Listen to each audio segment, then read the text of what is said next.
अल्हम्दुलिल्लाहि रब्बिल आलमीन वल आक़िबतु लिल मुत्तक़ीन वस्सलातु वस्सलामु अला मन काना नबिय्यु आदमु बैनल माइ वत्तीन क़ाल अल्लाहु तबारक व तआला फ़िल क़ुरआनिल मजीद वल फ़ुरक़ानिल हमीद वअतसिमू बिहब्लिल्लाहि जमीअन वला तफ़र्रक़ू।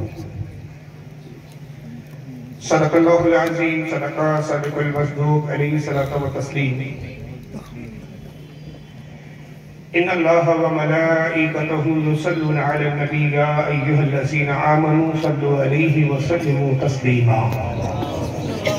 अल्लाहुम्मा सल्लि अला सय्यिदिना मौलाना शफीअना व हबीबना व तबीबना व नबियना व मौलाना मुहम्मदिन व अला आलिहि व अस्हाबिहि व बारिक व सल्लिम। सलातु व सलाम अलैका या रसूलल्लाह सल्लल्लाहु अलैहि वसल्लम।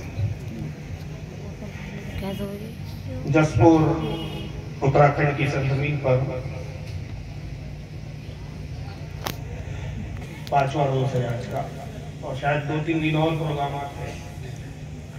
बहरहाल आज एक ही दिन के लिए मैं हाजिर हुआ हूँ, और ये जो मुसलसल तकरीब चल रही है, आप सभी जानते हैं कि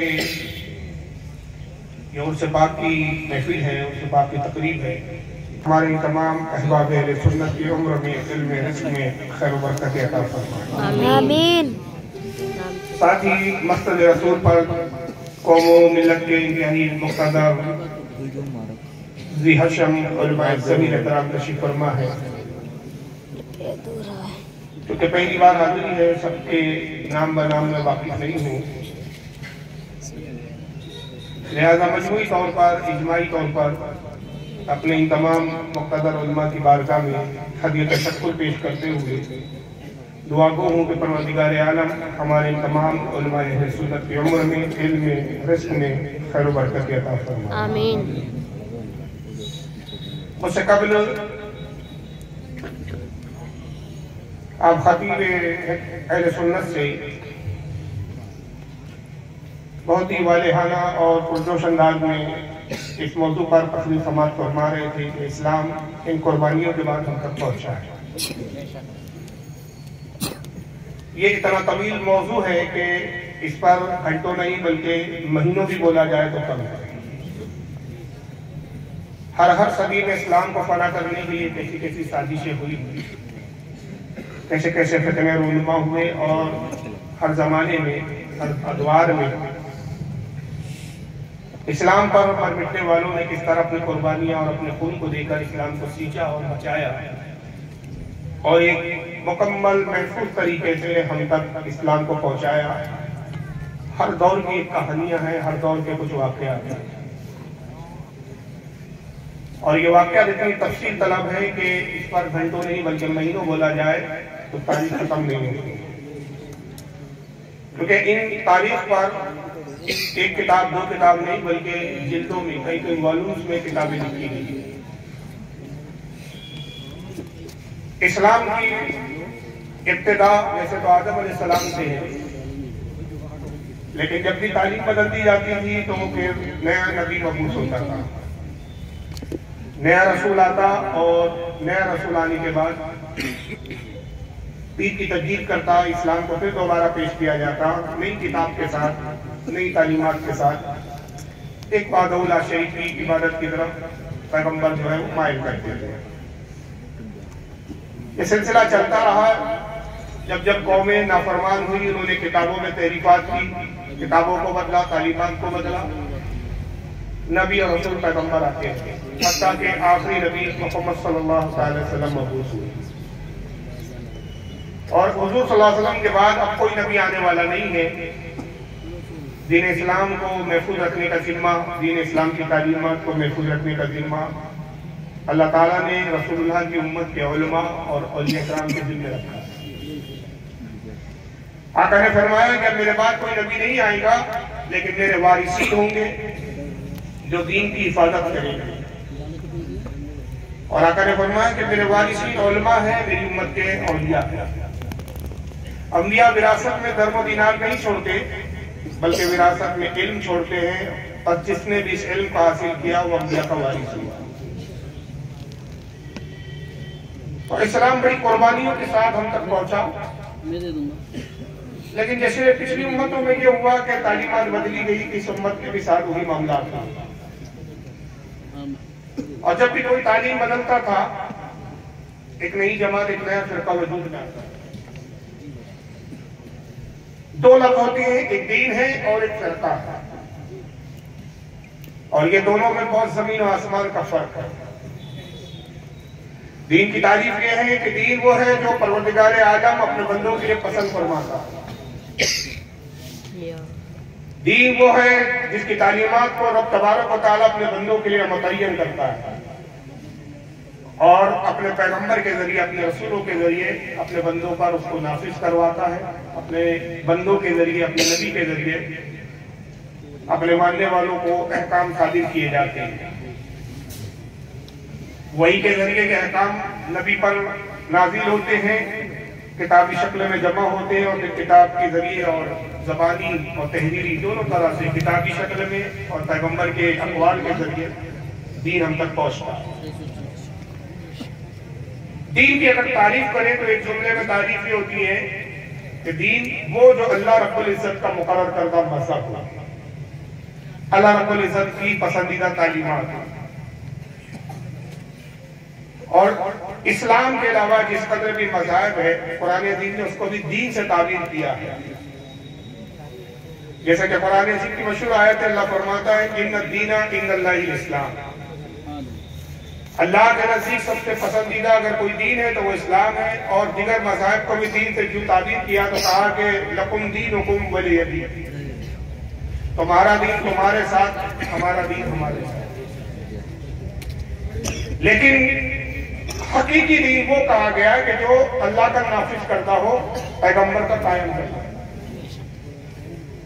और दीन के मुकाबले में फिर जो कुछ तालीमात वो आती है जो पैगंबर की तालीमात से हटकर होती है, नबी के मनहज से हटकर होती है, अल्लाह की पसंदीगी से हटकर होती है, खुद साख्ता होती है। इंसान जिसको खुद अपने अक्ल फहम से तराशता है, बनाता है, अगरचे वो उसको दीन का नाम दे, अगरचे उसको मजहब का नाम दे, लेकिन वो दर हकीकत न दीन होता है, न मजहब होता है, न ही वो तालीम होती है जो अल्लाह रब्बुल इज्जत की खुशनुदी का सबब है। बल्कि जो खुद साख्ता अफकार होते हैं, खुद साख्ता नजरियात होते हैं, उसको एक पर्टिकुलर नाम दिया जाता है, वो नाम होता है फिरका। जब भी कोई अल्लाह रसूल से हटकर अपने ज़हन और फिक्र से, अपने अफकार से कुछ नई बातें तराशता है और उसके मानने वालों की एक जमात बनने लगती है, तो उसको फिरका करार दिया जाता है। और नबी पाक सल्लल्लाहु अलैहि वसल्लम की पेशेनगोई है कि मेरे आका ने फरमाया कि मेरी उम्मत में 73 फिरके होंगे। पिछली उम्मतों में भी ऐसा हुआ कि ऐसे लोग आए जिन्होंने नबी की तालीम को, अल्लाह की तालीम को पचे पुष्ट डाला, अपने ज़हन और फिक्र से कुछ नजरियात, कुछ अफकार, कुछ ख्यालात इजाद किए और उसको मजहब करार दे दिया। पिछली उम्मतों का जिक्र करते हुए आका कहते हैं इन्ना बनी इसराईल तफर्रक़त अला सित्तईन व सबईन मिल्लह, आए लोगों कौम बनी इसराईल में भी फिरके हुए, वो बटे, अपने अफकार और अपने ख्यालात की पैरवी की उन्होंने, और जो फिरकों की तादाद बनी उनकी वो 72। बनी इसराईल 72 फिरकों में बटे।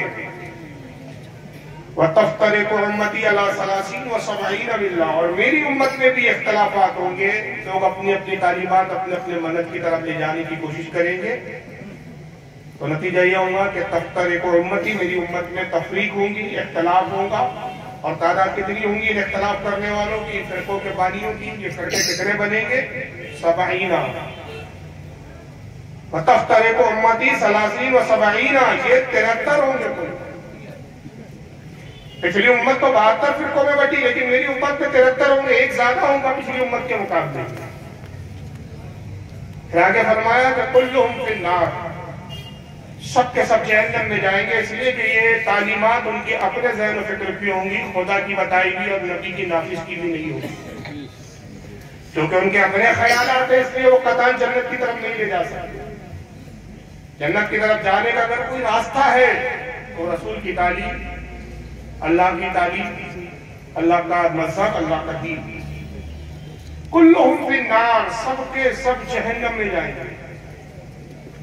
इल्ला मिल्लतन वाहिदा, आका ने कहा सिर्फ एक जमात होगी जो जन्नत में जाएगी। सहाबा इकराम ने हम पर बड़ा फर्ज और करम किया कि हमारी रहनुमाई के लिए ऐसा सवाल पूछ लिया कि जिसके जवाब ने हमें हकीकत की निशानदेही दी। अगर सहाबा इकराम सवाल ना करते और उसके बाद नबी का कोई इरशाद हम तक ना आता, हम कंफ्यूज हो जाते कि 73 फिरकों में जन्नती कौन है, हम कैसे पहचाने? क्योंकि जाहिर है वो जो 73 फिरके हो रहे हैं जिनमें 72 गलत है, हक तो एक ही है, लेकिन वो 72 भी दाढ़ियां रखते हैं, सरों पे उनकी भी टोपियां नजर आती है, लिबास भी उनके इस्लामी होते हैं, मस्जिदें भी उनकी होती है, नमाज भी वो पढ़ते हुए दिखते हैं, रोजा रखते हुए भी हमें नजर आते हैं, हज भी करते हुए नजर आते हैं, दीन के दिगर अहकाम पर भी वो कारबंद और अमल पैरा होते हैं। लेकिन आका ने कहा कि उसके बावजूद भी कि ज़ाहिरन इनका लिबास, इनके काम दीन के काम नजर आएंगे, लिबास इनका दीनी होगा, इस्लामी होगा, इनके सरों पे टोपियां, इमामें, अगाड़ियां भी होगी, मगर ये सब के सब जहन्नम में जाने वाले होंगे। एक ही जमात होगी जो जन्नत में जाएगी। तो सहाबा ने फजल ये किया, हम पर करम ये किया कि सवाल किया, कालू मन हिया या रसूलुल्लाह सल्लल्लाहु अलैहि वसल्लम। सहाबा ने अर्ज़ किया, अल्लाह के नबी जन्नती जमात की हमें निशानी और पहचान बता दीजिए। हमें उन 72 से गरज नहीं आता सल्लल्लाहु अलैहि वसल्लम जो जहन्नम में जाने वाले हैं। अगर हम उन 72 की निशानियां पूछेंगे, मुमकिन है कुछ निशानियों को हम याद रखें, कुछ को भूल जाए, आने वाली उम्मत कुछ को याद रखे, कुछ को भूल जाए, कंफ्यूजन क्रिएट हो जाए और उस कंफ्यूजन के अंदर पे किसी बातिल जमात को भी लोग हक वाली जमात ना समझे। लिहाजा है अल्लाह के रसूल हमको सवाल ही नहीं करते जो कंफ्यूजन का सबब बने। हमारा सवाल ये नहीं है कि उन 72 की निशानी बताई कि क्या क्या उनकी पहचानी होंगी, हमें सिर्फ इतना बता दीजिए कि जन्नती जमात की पहचान क्या होंगी, उसकी निशानी क्या होंगी। आका ने कहा काला माना अलैहि व अस्हाबी, फरमाया सुनो जो मेरे और मेरे सहाबा के अकीदे पर होगा वही जन्नती जमात होगी। तो पैमाना सिर्फ एक है कि जो भी कोई अकीदा लाए उसको इस्लाम का बताए, तो हमें उसके लफ्जों पे ध्यान नहीं देना, उसके होलिया पे ध्यान नहीं देना है, उसके सारी वज़ाकता पर ध्यान नहीं देना है। वो जो तालीम पेश कर रहा है हमको उस तालीम पर सहाबा रसूल की बारगाह में पेश कर देना है। और जब हम उन तालीमात को रसूल और सहाबा की बारगाह में पेश कर देंगे तो समझ में आ जाएगा कि क्या ये अकीदा अल्लाह रसूल का है। और अगर अल्लाह रसूल का वो अकीदा नहीं और तकान नहीं है तो यकीनन फिर ये अहले सुन्नत व जमात नहीं, जन्नती जमात नहीं है, बल्कि ये वो 72 फिरकों में से जहन्नम में जाने वाली एक जमात। ये एक आसान सी निशानी है हमारे पास। और ये हदीस की खासियत ये है जो मैंने अर्ज किया, बहुत सारे लोग अभी नया ये भी दौर चला है क्योंकि ये हदीस अहले बातिल को उजागर कर देती है, हक और बातिल में इम्तियाज कर देती है, तो अहले बातिल ने ये भी शेवा अपना रखा है कि सिरे से इस हदीस का इनकार कर देते हैं। बात चालाक मौलवी जो अहले सुन्नत से ताल्लुक नहीं रखते इस हदीस का इनकार करते हुए कह देते हैं कि साहब इस तरह की कोई हदीस है ही नहीं। कुछ तो इस तरह कह देते हैं बेहयाई बेशर्मी के साथ, कुछ में थोड़ी गैरत होती है, कुछ शर्म हया होती है, तो कहते नहीं हदीस तो है लेकिन सही है, तो सही करा कर आपको। लिहाजा मैं इल्म की रोशनी में बड़ी जिम्मेदारी से जिम्मेदार और मोहतरम उलमा की मौजूदगी में जिम्मेदार मसनद से मैं ऐलान कर दूं कि ये हदीस ना तो ज़ईफ है और ना ये माज़अल्लाह झूठी और मौजू है। 18 सहाबा इकराम ने जो इस हदीस के रावी है, 18 ने इसको रिवायत किया। आपको हैरानी होगी कि कोई मुहद्दिस नहीं गुजरा, इमाम बुखारी से लेकर आला हज़रत तक अगर आप मुहद्दिसीन की फहरिस्त उठा ले, कोई ऐसा मुहद्दिस नहीं मिलेगा जिसने अपनी किसी न किसी हदीस की किताब में इस हदीस को ना लिखा। हत्ता के सुफ़ के इकराम तक ने इसको इस हदीस को अपनी किताबों में लिखा, यहाँ तक कि सरकार गौसे आज़म रज़ी अल्लाह तआला अन्हु ने अपनी किताब गुनियतुत तालिबीन में इस हदीस को नकल किया। तो तिरमिज़ी के अंदर ये हदीस मौजूद, नसाई में ये हदीस मौजूद, सुनन इब्न माजा में, अबू दाऊद में ये मौजूद, इमाम बुखारी के तारीख़ुल कबीर में ये हदीस मौजूद। हर मुहद्दिस ने कोई शायद ही ऐसा मुहद्दिस छूटा हो, शायद भी मैं गुंजाइश के साथ कह रहा हूँ कि कोई ऐसा ले आए जो भाई इनकी किताब में दिखा दो। अव्वल तो हर इमाम की किताब मौजूद है, लेकिन मैं ये जिम्मेदारी से कहता हूँ कि कोई ऐसा मुहद्दिस नहीं जिसने इस हदीस का इनकार किया। गोया ये हद तवातुर तक पहुंची हुई है और इस हदीस पर सारी उम्मत का 14 साल से इज्मा है। और याद रखिए रसूलुल्लाह सल्लल्लाहु अलैहि वसल्लम ने जब अपनी उम्मत के बारे में पेशेंगोई कर दी कि मेरी उम्मत में 73 फिरके होंगे, तो अब दुनिया की कोई ताकत इन फिरकों को होने से रोक नहीं सकती। ऐसे लोग आते हैं जो मुस्लिम बनकर आते हैं, जो कहते हैं फिरका वारियत को नहीं मानते। जो ये लोग कहता है सबसे बड़ा फिरका वारियत का जो है वो नुमाइंदा वो खुद होता है। इसलिए कि अगर वो फिरका वारियत को नहीं मानता तो फिर वो एक अलग जमात क्यों एक टेढ़ी इट्टी बना रहा है कि जिसका मना जिसका तरीका ये है कि वो नबी के मुकाबले में कह रहा है कि नबी तो कह रहे 72 जन्नत में जाएंगे और ये कहता नहीं सब जन्नत में जाएंगे। तो पता चला इसने खुद एक अपना अलग फिरका बना रखा है। ये खुद 73 फिरके उनके अंदर वो 72 में नारियों में शामिल है, जहन्नमियों में शामिल है। तो इस तरह के मुस्लिम लोग आते हैं और कहते हैं कि साहब देखिए 73 फिरके होंगे ये हदीस अव्वल तो अगर है भी तो फिरका वारियत की हमें बात नहीं करना चाहिए। हम कहते हैं हम फिरका बनाने की बात नहीं कर रहे, हम तो वही है जो पहले थे। कल भी हमारा वही अकीदा था, कल भी हम अहले सुन्नत थे, आज भी हम अहले सुन्नत है और इंशाल्लाह क़यामत तक हम अहले सुन्नत ही रहेंगे। बदले आप हो, चेंज आपने किया है, नजरियात आपके बदले हैं। पूछ लीजिए उन लोगों से जो आपके इलाके में इस तरह की जमातें निकालते हैं जो अपने आप को आज तबलीगी जमात का कहते हैं। उनसे पूछिए कि तबलीगी जमात वर्ड कितने साल पहले आई? क्या आप 1400 साल की तारीख में ये वर्ड दिखा सकते हो? क्या 13 साल की तारीख में दिखा सकते हो? पूछिए उन लोगों से जो अपने आप को अहले हदीस कहते हैं, भैया अहले हदीस वर्ड कहाँ से लाया? पूछे जमात इस्लामी वालों से जमात इस्लामी वर्ड कहाँ से लाया? और अभी इन सब 72 अभी पूरी तरह पैदा होने के हैं, पूरे तो नहीं हुए, चंद जो हुए हैं उनमें एक नया भी आया है। आवाज नहीं आ रही? नहीं लाइए